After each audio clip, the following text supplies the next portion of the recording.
praise your name. Hallelujah. I give you praise. I exalt your name.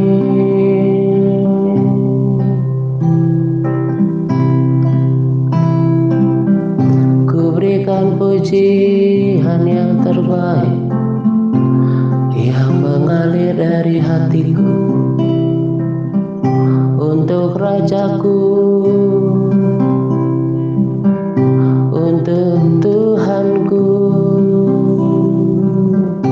untuk Juru Selamat hidupku, sumber kekuatanku,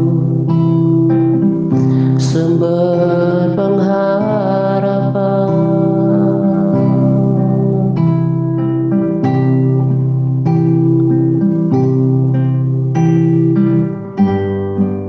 Jesus.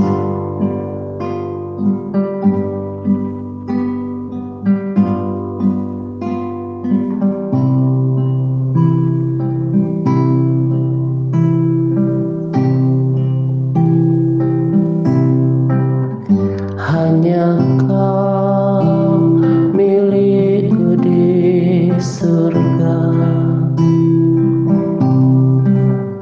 tiada yang ku ingini di bumi selain Kau.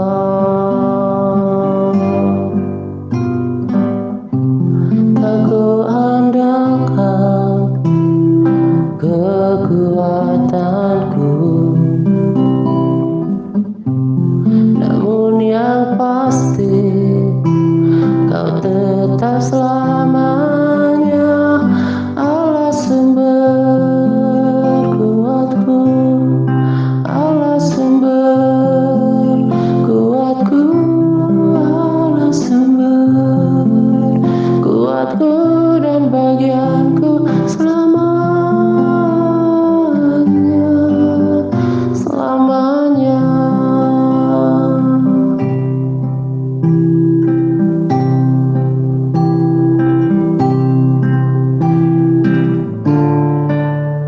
Allah sumber kuatku, Dia pengharapanku.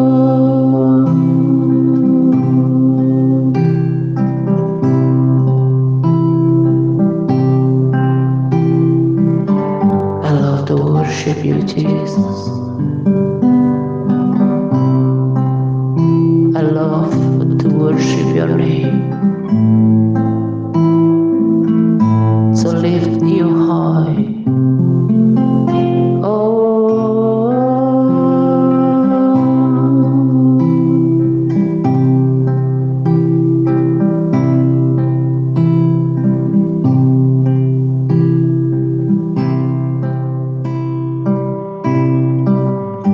Kau sungguh baik, Kau sangat baik.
seperti Kau Tuhan di bumi di surga.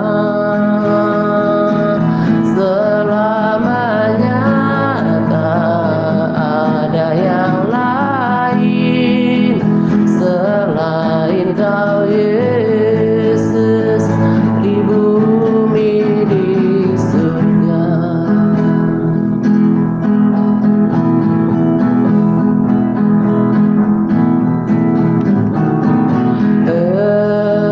Engkaulah Tuhan Amen.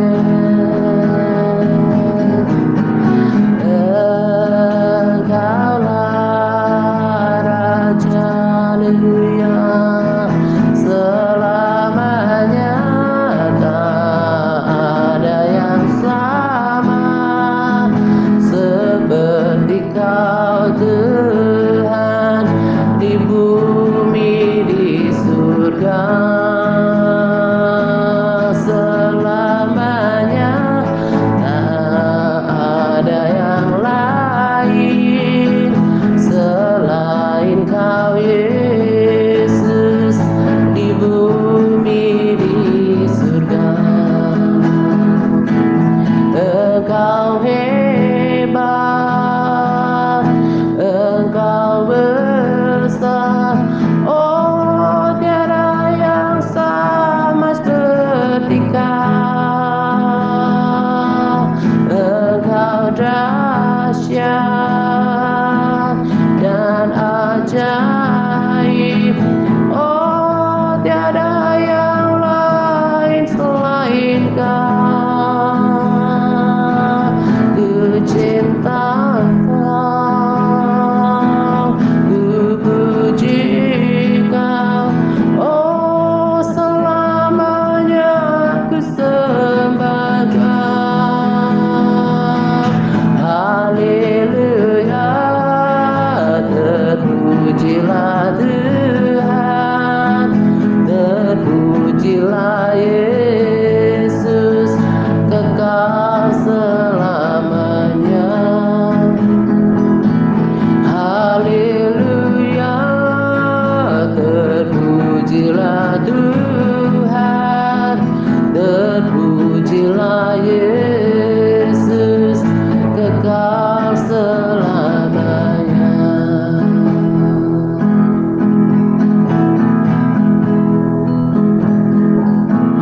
Engkau hebat,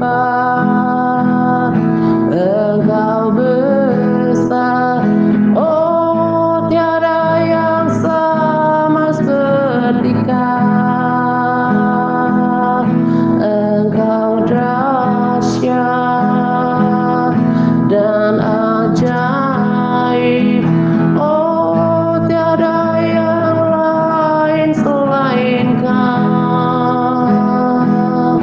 Ku cinta Kau, ku puji Kau, oh selamanya ku sembah Kau. Haleluya, terpujilah Tuhan, terpujilah Yesus kekal selamanya. Haleluya, terpujilah Tuhan, terpujilah Yesus kekal selamanya.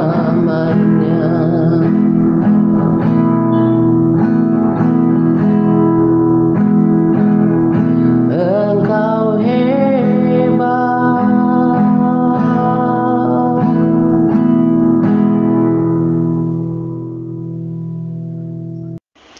Shalom Pak Atta dan sahabat semuanya.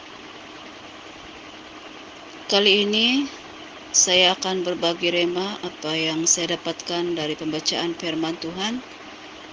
Dan tema rema yang saya sampaikan pada kali ini ialah bertahan. Mazmur 90 ayat 10.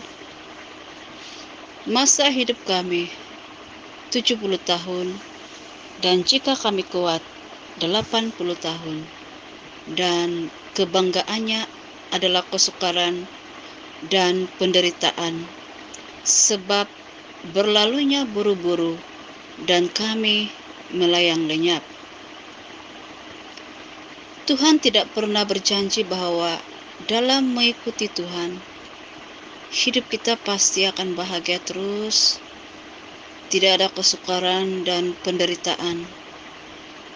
Tetapi Tuhan berjanji bahwa Dia akan menyertai kita sampai akhir zaman.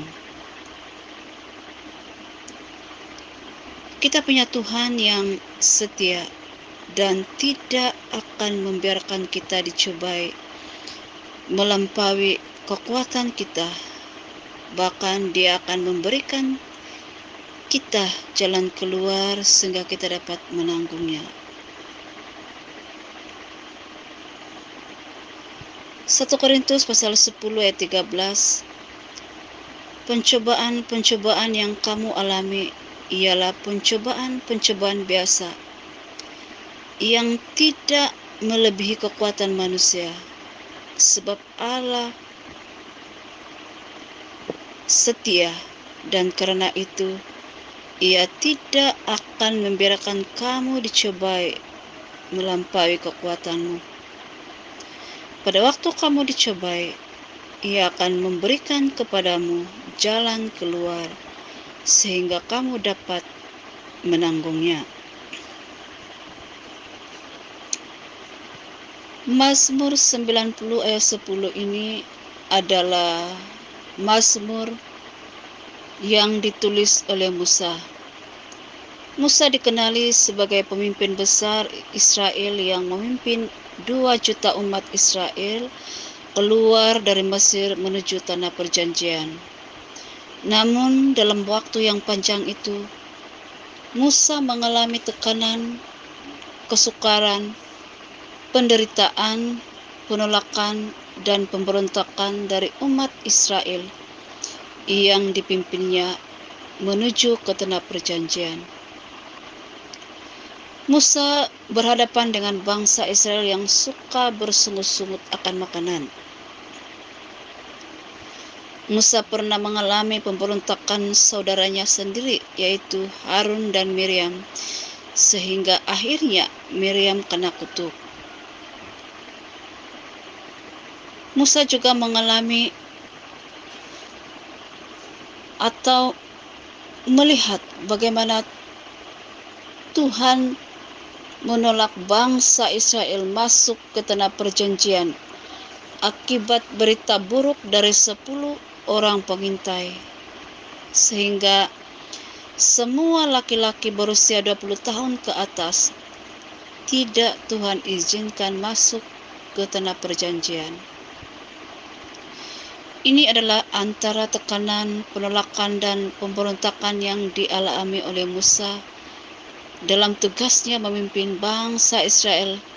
Namun Musa tetap tabah dalam menghadapi itu semua. Makanya firman Tuhan dalam Ibrani pasal 13 ayat 17 berkata, "Taatilah pemimpin-pemimpinmu dan tunduklah kepada mereka, sebab mereka berjaga-jaga atas jiwamu sebagai orang-orang yang harus bertanggung jawab atasnya. Dengan jalan itu, mereka akan melakukannya dengan gembira, bukan dengan keluh kesah, sebab hal itu tidak akan membawa keuntungan bagimu." Bagi saya, Musa ini sebenarnya adalah pemimpin yang berjaga-jaga atas jiwa bangsa Israel pada ketika itu. Mari kita mentaati dan tunduk kepada pemimpin rohani di mana kita beribadah, sama ada itu di gereja lokal kita ataupun di komunitas TRC ini. Sebab ini adalah perintah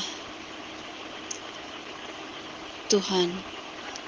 Mungkin sekalipun ada kekurangan yang kita nampak terhadap pemimpin rohani kita, tetapi langkah yang terbaik, jangan kita menghakimi, tetapi bawakan itu di dalam doa.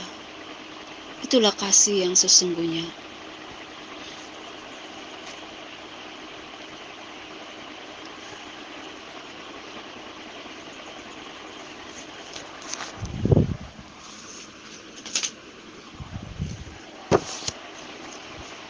Saya tertarik dengan ketekunan Ayub. Dia tetap bertahan dalam menghadapi pencobaan berat yang diizinkan Tuhan terjadi dalam hidupnya. Kita lihat bahwa harta benda Ayub habis dengan sekelip mata. Anak-anaknya meninggal sekelip mata. Seluruh tubuh Ayub terkena bara yang busuk.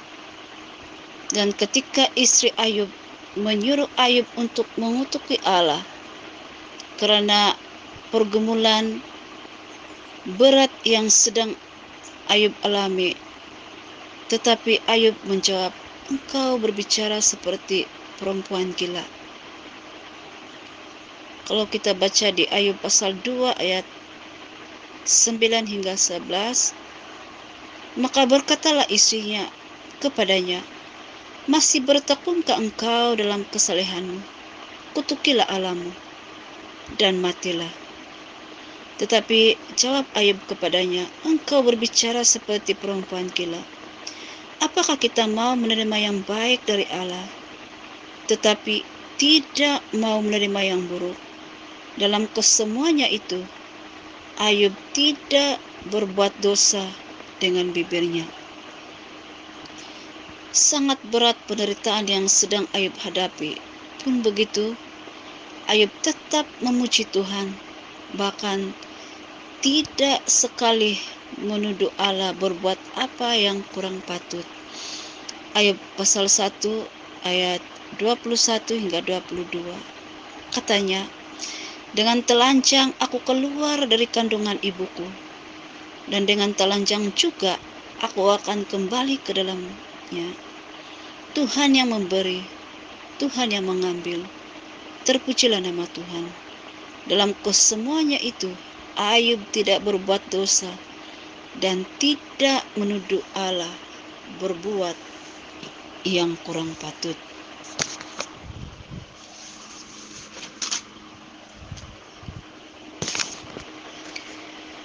Kadang ketika kita melihat orang yang sedang mengalami musibah atau penderitaan, kita cepat-cepat menghakimi bahwa orang itu dihukum Tuhan karena perbuatannya. Kalau kita lihat kisah Ayub ini, dia adalah saleh dan jujur, takut akan Allah dan menjauhi kejahatan. Ayub pasal 1 ayat 1, ada seorang laki-laki di tanah Uz bernama Ayub. Orang itu saleh dan jujur, ia takut akan Allah dan menjauhi kejahatan. Tetapi Tuhan sebenarnya mengizinkan pencobaan terjadi terhadap Ayub untuk melihat apakah Ayub tetap tekun dalam kesalehannya. Kalau kita membaca di Ayub pasal 42 ayat 5, hanya dari kata orang saja aku mendengar tentang engkau, tetapi sekarang mataku sendiri memandang engkau. Ini adalah suatu pengakuan yang Ayub katakan, atau suatu pengakuan daripada Ayub sendiri. Sekiranya Ayub tidak mengalami keadaan yang terjadi di hidupnya, yaitu harta benda habis semuanya, anak-anaknya semua meninggal, seluruh tubuh Ayub terkena bara yang busuk, pastilah dia hanya mendengar dari kata orang saja. Tetapi ketika Ayub sendirilah yang mengalami penderitaan yang diizinkan Tuhan, Dia telah memandang sungguh pekerjaan Tuhan di dalam hidupnya. Jadi kalau Tuhan mau mengizinkan ada hal-hal yang mungkin kita anggap buruk terjadi dalam hidup kita, justru itu sebenarnya Allah mau membentuk karakter kita yang belum sempurna di matanya. Dan kita ini kadang-kadang sangat suka menghakimi orang lain. Orang itu sakit, jatuh miskin, kita menganggap karena hukuman Tuhan. Itu belum tentu benarnya. Adalah lebih baik orang yang berkenaan kita bawa dalam doa agar tetap kuat menghadapi pergumulan hidup yang sedang dihadapinya, agar ia dapat keluar sebagai pemenang. Dalam Ayub 42 ayat 10, lalu Tuhan memulihkan keadaan Ayub. Setelah ia meminta doa untuk sahabat-sahabatnya, dan Tuhan memberikan kepada Ayub 2 kali lipat dari segala kepunyaannya dahulu. Ketika kita menghadapi kesukaran dalam hidup ini, jangan pertanyakan Tuhan, bila semua ini akan berakhir. Kita lihat Ayub.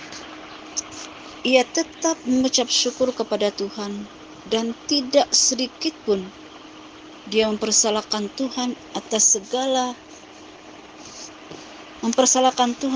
semua yang terjadi. Dia tetap bertahan. Dalam Yakobus pasal 5 ayat 11, sesungguhnya kami menyebut mereka berbahagia, yaitu mereka yang telah bertekun.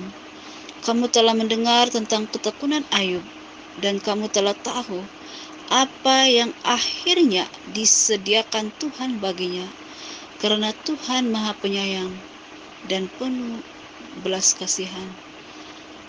Dan firman Tuhan mengatakan bahwa ketika kita menghadapi pergumulan hidup, kita ini disebut orang yang berbahagia ketika kita tetap bertekun atau tetap bertahan menghadapinya. Ketika Maduhana, yaitu Penina, menyakitkan hatinya karena Tuhan telah menutup kandungannya, Hana tidak membalas. Dia tetap bertahan dan membawakan segala pergumulannya kepada Tuhan. Dalam 1 Samuel pasal 1 ayat 10, kemudian bernazarlah ia, katanya, Tuhan semesta alam, jika sungguh-sungguh engkau memperhatikan sengsara hamba-Mu ini, dan mengingat kepadaku, dan tidak melupakan hamba-Mu ini, tetapi memberikan kepada hamba-Mu ini seorang anak laki-laki, maka aku akan memberikan dia kepada Tuhan untuk seumur hidupnya, dan pisau cukur tidak akan menyentuh kepalanya. Dan kita lihat bahwa maka setahun kemudian mengandunglah Hana dan melahirkan seorang anak laki-laki. Ia menamai anak itu Samuel, sebab katanya, aku telah memintanya daripada Tuhan. Tuhan itu penjawab doa. Asal kita hidup suci, tidak turut dunia, Tuhan pasti dengar doa kita.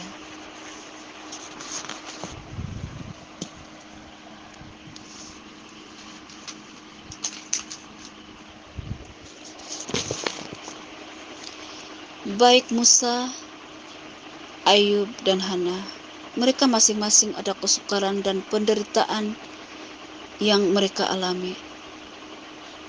Tetapi mereka tetap bertahan dalam mengikut Tuhan dan melewati semuanya itu dan mempercayai janji-janji Tuhan. Mungkin saat ini ada di antara kita yang mengalami pergumulan hidup, kesesakan, kesengsaraan, kesukaran, atau apapun itu. Bertahanlah dan tetap mengucap syukur sesuai firman Tuhan yang terdapat di 1 Tesalonika pasal 5 ayat 18. Mengucap syukurlah dalam segala hal, sebab itulah yang dikehendaki Allah di dalam Kristus Yesus bagi kamu. Mengucap syukur itu bukan hanya dalam keadaan kita baik-baik saja, ketika kita berkecukupan, ketika kita merasa aman-aman saja. Tapi firman Tuhan mengatakan bahwa mengucap syukur dalam segala hal, termasuk ketika kita mengalami penderitaan, kesukaran hidup, pencobaan yang Tuhan izinkan. Tetap bertahan dan menunggu waktu Tuhan untuk memulihkan hidup kita. Demikianlah SBR saya yang cukup sederhana ini, kiranya memberkati dan menguatkan kita semua. Terima kasih, Tuhan Yesus memberkati. Engkau hebat.